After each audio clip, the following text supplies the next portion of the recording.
नमस्कार दोस्तों, आप लोगों का बहुत बहुत स्वागत है आपके अपने YouTube चैनल स्टडी फाइंड में। मैं हूं आपके साथ अमरजीत कुमार। दोस्तों, आज की इस वीडियो में हमने जो है टॉप मोस्ट 30 क्वेश्चन को कवर किया है, जो आपके एग्ज़ाम की दृष्टिकोण से बहुत ही इंपॉर्टेंट होने वाला है। क्योंकि दोस्तों अभी जो एग्ज़ाम आप लोगों का होने वाला है बिहार फायरमैन का, SSC GD का, तो उसके लिए जो है आज का यह वीडियो बहुत ही इंपॉर्टेंट है। इसलिए दोस्तों आप लोग जो है इस वीडियो को शुरू से लेकर अंत तक अवश्य देखिएगा। ओके दोस्तों, तो आइए शुरू करते हैं बिना किसी देरी के। आप लोग के सामने पहला क्वेश्चन है दोस्तों, पैन कार्ड का पूर्ण रूप क्या है? इसका पूरा नाम कह रहा है दोस्तों बताने के लिए। तो पैन का जो होता है पूरा नाम वो होता है परमानेंट अकाउंट नंबर। क्या होता है? Permanent account number. और पैन कार्ड जो है दोस्तों यह इनकम टैक्स डिपार्टमेंट के द्वारा जारी किया जाता है। कौन सा डिपार्टमेंट? तो इनकम टैक्स डिपार्टमेंट के द्वारा पैन कार्ड जारी किया जाता है। और पैन कार्ड में जो है पैन कार्ड 10 अंक का होता है। कितने अंक का होता है? 10 अंक का होता है। आधार कार्ड जो है दोस्तों यह 12 अंक का होता है।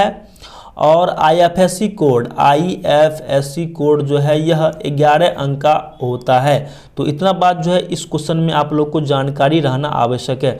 अब चलिए दोस्तों क्वेश्चन नंबर दूसरा की ओर। इसमें कह रहा है दोस्तों, गांधी सागर बांध किस नदी पर स्थित है? तो दोस्तों मैं आप लोगों को बता दूं कि गांधी सागर बांध जो है यह चंबल नदी पर स्थित है।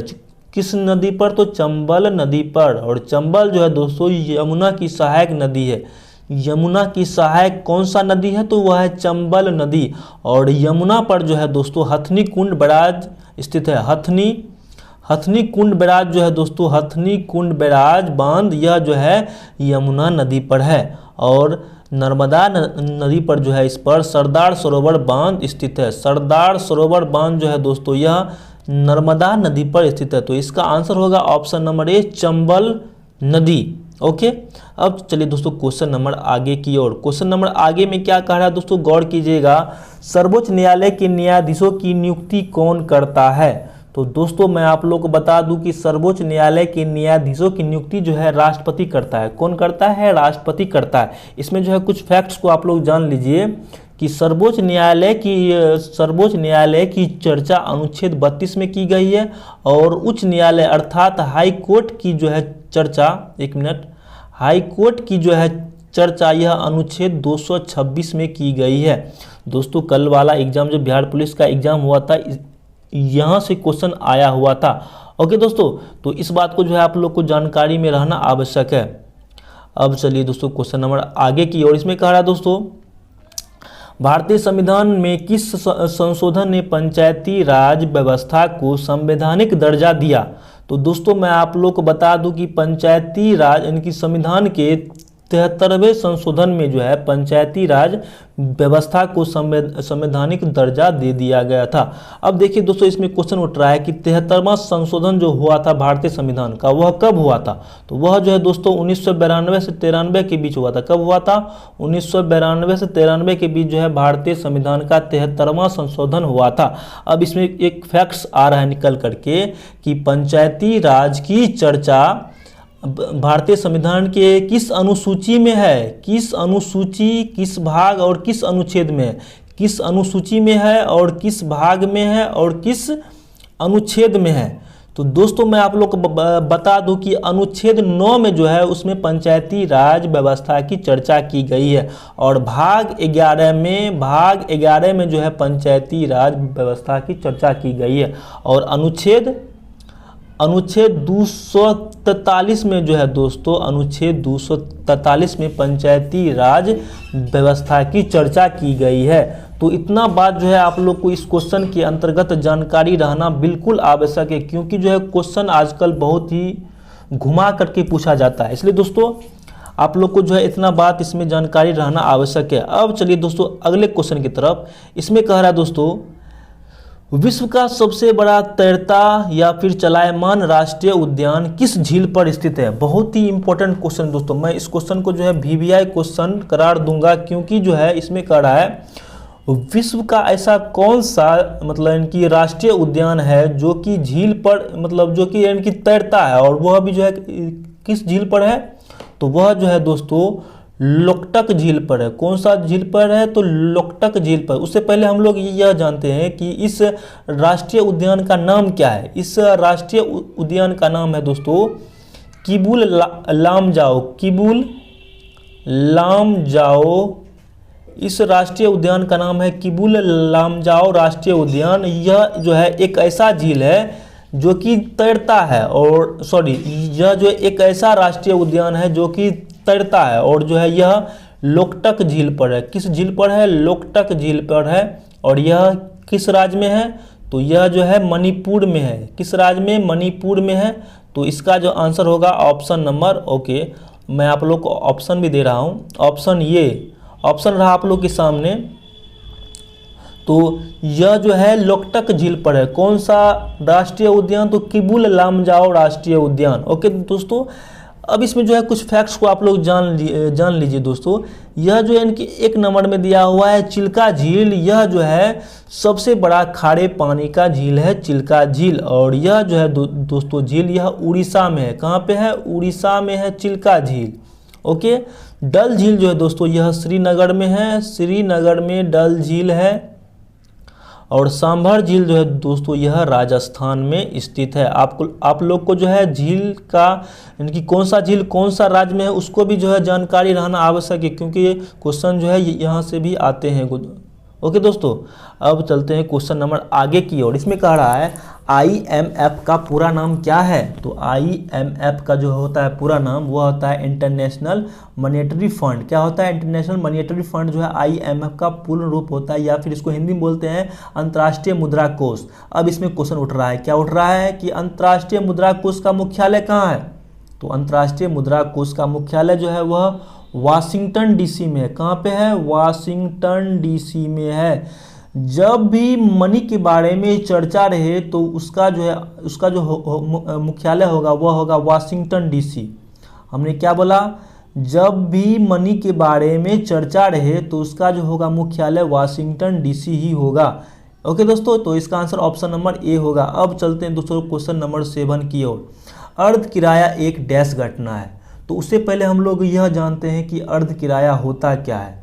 तो अर्ध किराया का मतलब ये होता है, अगर किसी वस्तु का मांग अधिक हो, अगर किसी वस्तु का मांग जो है अधिक हो, मांग अधिक हो लेकिन उसकी जो है आपूर्ति, उसकी जो है दोस्तों आपूर्ति बहुत कम हो, उसकी आपूर्ति कम हो तो उसको हम लोग कहते हैं अर्ध किराया, और यह जो है बहुत ही कम अवधि के लिए होता है। तो इसका आंसर होगा ऑप्शन नंबर सी, लघु अवधि। ओके दोस्तों, मैं उम्मीद करता हूं कि आप लोग जो है क्वेश्चन को समझ रहे होंगे।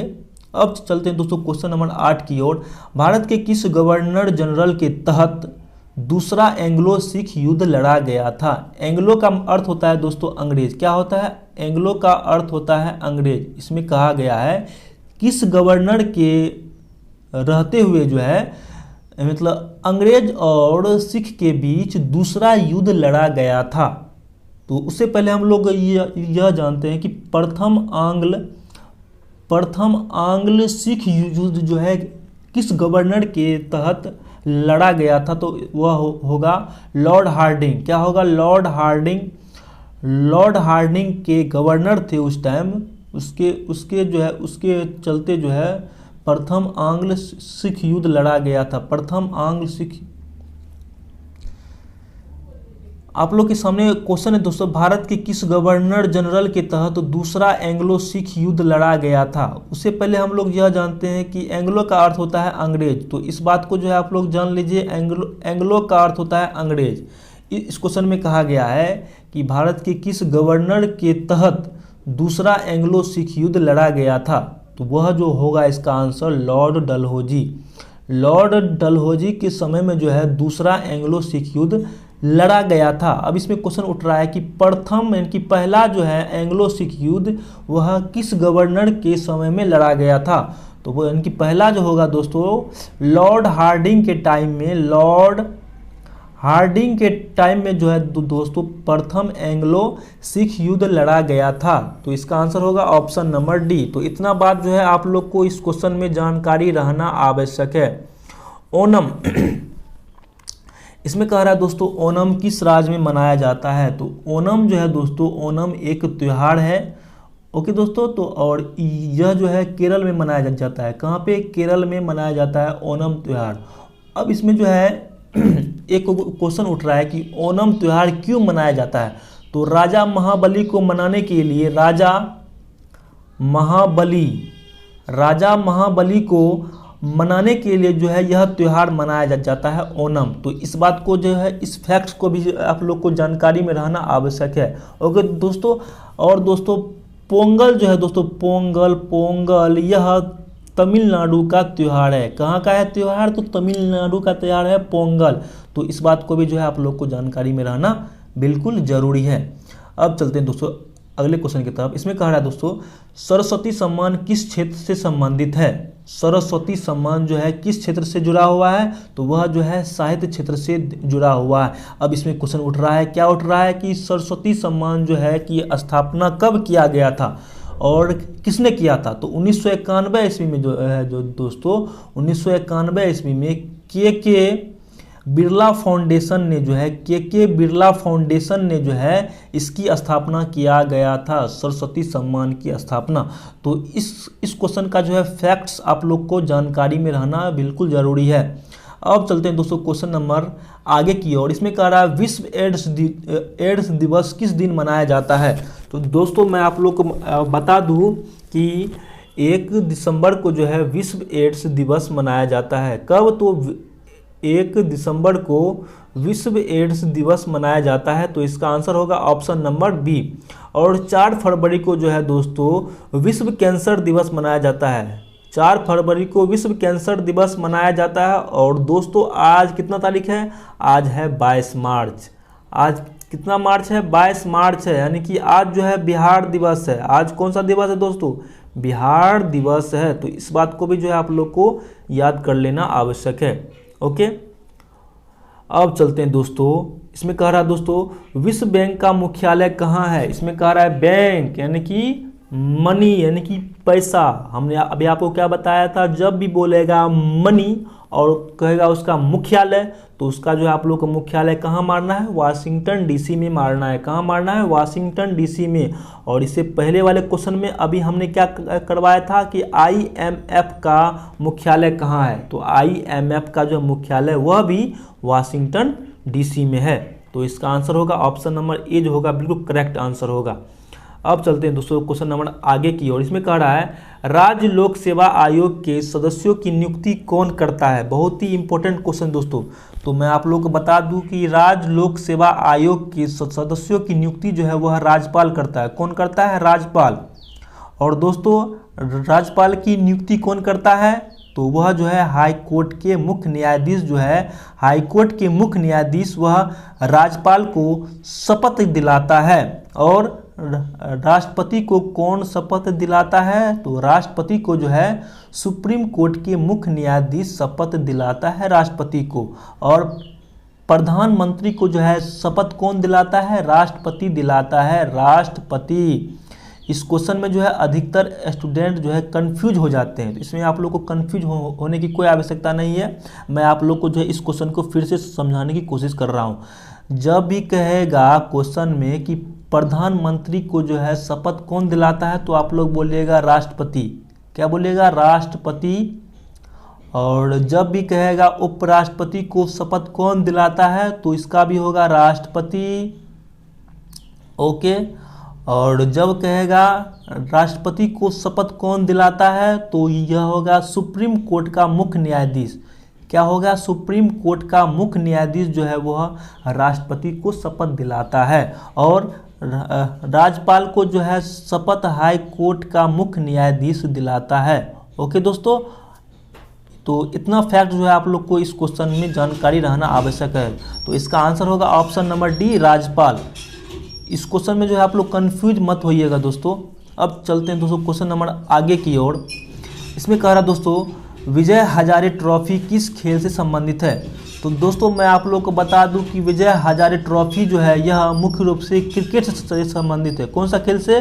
तो क्रिकेट से के खेल से जो है यह खेल से संबंधित है, विजय हजारे ट्रॉफी। तो इसका आंसर होगा ऑप्शन नंबर ए। ओके, अब चलते हैं दोस्तों क्वेश्चन नंबर आगे की ओर। नमक सत्याग्रह किस वर्ष में शुरू किया गया था? उससे पहले हम लोग यह जानते हैं कि महात्मा गांधी जो है नमक सत्याग्रह क्यों प्रारंभ किए थे? वह इसलिए प्रारंभ किए थे कि अंग्रेजों के द्वारा जो है नमक पर भी जो है टैक्स लिए जाते थे, उसे तोड़ने के लिए जो है नमक कानून सत्याग्रह प्रारंभ किए। इसको जो है हम लोग एक और नाम से जानते हैं, डांडी मार्च के भी नाम से इससे जानते हैं। तो महात्मा गांधी जो है नमक कानून को तोड़ने के लिए जो है 1930 ईस्वी में नमक सत्याग्रह की प्रारंभ किए थे। ओके दोस्तों, तो इसका आंसर होगा ऑप्शन नंबर डी 1930 ईस्वी। अब चलते हैं दोस्तों क्वेश्चन नंबर आगे की ओर। इसमें क्या कहा गया है? MS-DOS एक ऑपरेटिंग सिस्टम है। यह एक क्या मतलब एक ऑपरेटिंग सिस्टम की क्या है? तो यह जो है दोस्तों एक कमांड संचालित interface signal tasking operating system है। यह जो है दोस्तों MS-DOS यह कमांड संचालित interface signal tasking operating system है। तो इसका आंसर होगा ऑप्शन नंबर सी। इस क्वेश्चन को जो है आप लोग याद कर लीजिएगा दोस्तों, इसका कोई दूसरा उपाय नहीं है। ओके दोस्तों, अब चलते हैं दोस्तों क्वेश्चन नंबर आगे की ओर। इसमें कह रहा है BIOS का पूरा नाम बताने के लिए। तो BIOS का जो होता है पूरा नाम वो होता है बेसिक इनपुट और आउटपुट सिस्टम। क्या होता है? बेसिक इनपुट और आउटपुट सिस्टम। तो ऑप्शन नंबर सी जो होगा वह करेक्ट आंसर होगा। क्या होगा? Basic input output system. Option number C is a correct answer. अब चलते हैं दोस्तों क्वेश्चन नंबर आगे की ओर। इसमें क्या कहा गया दोस्तों, गौर कीजिएगा। इसमें कह रहा है दोस्तों निम्नलिखित में से कौन सा विकल्प मौजूदा फाइल का नाम बदलने के लिए उपयोग किया जाता है और साथ ही साथ इसे कंप्यूटर में एक अलग स्थान पर भेजने का भी काम किया जाता है? तो दोस्तों उसका नाम है, अगर आप लोग कंप्यूटर को चलाए होंगे तो आप लोग जो है इस क्वेश्चन का आंसर हमें बता सकते हैं दोस्तों। तो इस क्वेश्चन का जो आंसर हो सकता है मतलब होगा ऑप्शन नंबर बी होगा। क्या होगा? कॉपी और रिप्लेस। क्या होगा इसका आंसर? कॉपी और रिप्लेस। ऑप्शन नंबर बी जो होगा वह करेक्ट आंसर होगा। अब चलते हैं दोस्तों क्वेश्चन नंबर आगे की ओर। इसमें कह रहा है दोस्तों गौर कीजिएगा, कह रहा है त्वरण को मापने के लिए किस उपकरण का उपयोग किया जाता है? तो इसको जो है हम लोग कैसे याद करेंगे? तो हम लोग जानते हैं कि त्वरण का अंग्रेजी नाम क्या होता है? एक्सीलरेशन। क्या होता है? एक्सीलरेशन। तो उसी से जो है इसका उपकरण का नाम आ रहा है एक्सीलेरोमीटर। क्या होता है? एक्सीलेरोमीटर जो है त्वरण को मापने के लिए इसका उपयोग किया जाता है, एक्सीलेरोमीटर का। ओके दोस्तों, इसका जो होता है मतलब इसका ओके दोस्तों, तो मैं उम्मीद करता हूँ आप लोग जो है इस क्वेश्चन को समझ गए होंगे दोस्तों। अब चलते हैं क्वेश्चन नंबर 80 की ओर। इसमें कह रहा है दोस्तों आकाश का रंग नीला क्यों दिखाई पड़ता है? बहुत ही इंपॉर्टेंट क्वेश्चन है दोस्तों। तो आकाश का रंग जो है दोस्तों वह नीला पराकिरणन के कारण यानी कि स्कैटरिंग के कारण जो है आकाश का रंग नीला दिखाई पड़ता है। क्वेश्चन जो है काफ़ी इंपॉर्टेंट क्वेश्चन है दोस्तों। तो इसका आंसर होगा ऑप्शन नंबर बी होगा करेक्ट आंसर। अब चलते हैं दोस्तों क्वेश्चन नंबर आगे की ओर। इसमें क्या कहा गया है? किसको कम करने के लिए एक ट्रांसफार्मर में पतले लेमिनेशन का उपयोग किया जाता है? किसको कम करने के लिए एक ट्रांसफार्मर में पतले लेमिनेशन का उपयोग किया जाता है? और ऑप्शन आप लोग के सामने मतलब नीचे दिया हुआ है दोस्तों। ईडी करंट को मतलब जो है कम करने के लिए जो है इसमें ट्रांसफार्मर में पतले लेमिनेशन का उपयोग किया जाता है। कौन सा करंट? तो ईडी करंट को कम करने के लिए ट्रांसफार्मर में जो है लेमिनेशन का पतला परत चढ़ा दिया जाता है। तो इसका आंसर होगा option number B eddy current. Okay दोस्तों, अब चलते हैं दोस्तों क्वेश्चन नंबर आगे की ओर। इसमें कह रहा है पृथ्वी के प्लायन वेग का मान क्या होता है? तो दोस्तों उससे पहले हम लोग यह जानते हैं कि आखिर यह प्लायन वेग क्या होता है। तो प्लायन वेग कहने का मतलब ये हुआ कि वह न्यूनतम गति जिसके कारण कोई वस्तु जो है अंतरिक्ष में चले जाए उसको हम लोग कहते हैं प्लायन वेग। उसको हम लोग क्या कहते हैं? प्लायन वेग। वह न्यूनतम गति जिसके कारण जो है कोई वस्तु अंतरिक्ष में चला जाए उसको हम लोग कहते हैं प्लायन वेग। तो आप लोग जो है समझ गए होंगे प्लायन वेग का मतलब। और पृथ्वी पर का जो होता है प्लायन वेग वह होता है 11.2 किलोमीटर प्रति सेकेंड। यानी कि अगर किसी वस्तु में 11.2 किलोमीटर की गति जो है उसको दे दिया जाए तो वह जो है अंतरिक्ष में भाग जाएगा। ओके दोस्तों, 11 किलोमीटर प्रति सेकेंड, इसको जो है आप लोग कन्फ्यूज मत होइएगा, यहाँ पे दिया हुआ है सेकेंड दिया हुआ है दोस्तों, इसमें क्या दिया हुआ है सेकेंड, यानी कि 1 सेकेंड में अगर कोई वस्तु 11.2 किलोमीटर की गति को प्राप्त कर लेता है तो वह जो है अंतरिक्ष में चले जाएगा। ओके दोस्तों, इसमें जो है अब एक क्वेश्चन उठ रहा है कि चंद्रमा पर का जो है पलायन वेग कितना होता है। तो चंद्रमा पर का जो होता है पलायन वेग वो होता है 2.4 किलोमीटर प्रति सेकेंड। कितना होता है? 2.4 किलोमीटर प्रति सेकेंड। अब आप लोग बोलिएगा सर जी वहाँ पे जो है इतना कम क्यों होता है? वह कम इसलिए होता है क्योंकि वहाँ पर का जो होता है गुरुत्वाकर्षण बल वह बहुत ही कम होता है, इसलिए कारण जो है वहाँ पर का पलायन वेग भी जो है कम होता है। कितना होता है? 2.4 किलोमीटर प्रति सेकेंड। तो इसका आंसर होगा ऑप्शन नंबर ए। ओके, अब चलते हैं दोस्तों क्वेश्चन नंबर आगे की ओर। फास्फोरस की परमाणु संख्या 15 है, फिर इसके अंतिम आवरण में या फिर अंतिम आवरण में जो है कितने इलेक्ट्रॉन है? तो उससे पहले जो है हम लोग इसका जो है इलेक्ट्रॉनिक विन्यास निकालेंगे। तो इसका जब हम लोग निकालते हैं इलेक्ट्रॉनिक विन्यास तो वो होता है 285। इसमें कह रहा है अंतिम कक्षा में, तो अंतिम में है कितना? तो अंतिम में है 5, तो आंसर होगा 5, आंसर होगा 5। लेकिन इससे यानी कि अंतिम कक्षा को छोड़कर बाकी जो भी होगा कक्षा मतलब यानी कि इलेक्ट्रॉन, तो उसको हम लोग कहते हैं कोर इलेक्ट्रॉन। हम लोग क्या कहते हैं उसको हम लोग कहते हैं कोर इलेक्ट्रॉन। तो इस बात को भी जो है आप लोग की जानकारी होना चाहिए। ओके दोस्तों, अब आगे है क्वेश्चन। इसमें कह रहा है मिल्क ऑफ मैग्नीशिया का रासायनिक नाम क्या होता है? तो दोस्तों मैं आप लोग को बता दूं कि मिल्क ऑफ मैग्नीशिया का जो होता है रासायनिक नाम वो होता है मैग्नीशियम हाइड्रोक्साइड। क्या होता है फॉर्मूला इसका? MgOH का होल 2। क्या होता है? MgOH का होल 2। यह होता है मिल्क ऑफ मैग्नीशिया का फॉर्मूला। और इसका उपयोग जो है कहाँ पे किया जाता है? तो दोस्तों मैं आप लोग को बता दूं कि अगर किसी व्यक्ति में बदहजमी हो जाता है तो अगर वह यह खा लेगा तो उसका जो है वह बदहजमी दूर हो जाएगा। ओके दोस्तों, और यह जो है एक क्षार है। क्या है? यह एक क्षार है। तो इस बात को जो है आप लोग को ध्यान में रखना आवश्यक है। इसका आंसर होगा option number C, magnesium hydroxide. अब चलते हैं दोस्तों क्वेश्चन नंबर आगे की ओर। क्वेश्चन नंबर आगे में क्या कह रहा है दोस्तों, गौर कीजिएगा। इसमें कह रहा है पीतल मिश्रित धातु है, यानी कि पीतल में जो है कौन कौन से धातु का मिश्रण है पीतल?